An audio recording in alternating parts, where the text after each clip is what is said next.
సినీ రంగాన్ని లక్ష్యంగా చేసుకుని మాదక ద్రవ్యాల కేసు దర్యాప్తు జరుగుతోందన్న ఆరోపణల్లో వాస్తవం లేదని తెలంగాణ ముఖ్యమంత్రి కేసీఆర్ స్పష్టం చేశారు. విచారణ పారదర్శకంగా చేపట్టాలని అధికారులను ఆదేశించిన సీఎం డ్రగ్స్ వ్యాపారం సరఫరా చేసిన వారిలో ఎవరున్నా వదలబోమని తేల్చెప్పారు.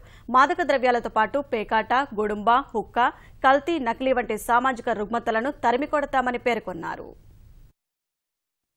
మాదక ద్రవ్యాల కేసు పురోగతిపై ముఖ్యమంత్రి కేసీఆర్ ప్రగతి భవన్లో సమీక్ష నిర్వహించారు. DGP Anurag Sharma, CP Mahender Reddy, excise commissioner Chandravadan, intelligence IG Naveen Chand, excise enforcement director Akun Sabharwal సహా మరికొందరు ఉన్నతాధికారులు హాజరయ్యారు. కేసు పూర్వపరాలను, విచారణ జరుగుతున్న తీరును అధికారులు ముఖ్యమంత్రికి వివరించారు. కేసు విచారణ పారదర్శకంగా, చిత్తశుద్దితో నిర్వహించాలని సీఎం అధికారులను ఆదేశించారు. డ్రగ్స్ కేసులో దర్యాప్తు కొనసాగించాలని, నేరస్తులెవరైనా పట్టుకుని శిక్ష పడేలా చూడాలని నిర్దేశించారు. సినీ రంగాన్ని లక్ష్యంగా చేసుకుని సిట్ దర్యాప్తు జరుగుతోందన్న ఆరోపణలను సీఎం కేసీఆర్ తప్పుబట్టారు. ప్రభుత్వం నేరస్తులను శిక్షిస్తుందే తప్ప ఇతరులెవరినీ ఇబ్బంది పెట్టదని పేర్కొన్నారు.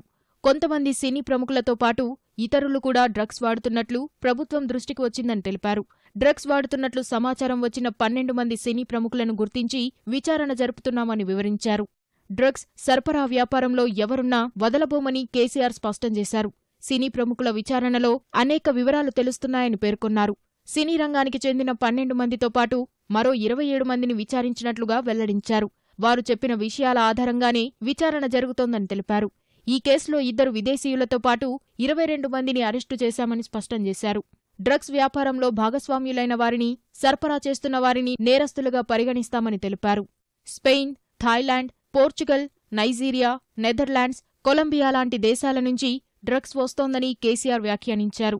మత్తు పదార్థాల వాడకం అలవాటైన వారు ఈ మహమ్మారికి దూరం కావాలని సూచించారు. డ్రగ్స్తో పాటు పేకాట క్లబ్బులు, గుడుంబ, హుక్కా సెంటర్లు, గంజాయి సరఫరా, పోకిరీల ఆగడాలపై ప్రభుత్వానికి సమాచారం అందిస్తే ₹1,00,000 బహుమానం ఇస్తామని పేర్కొన్నారు.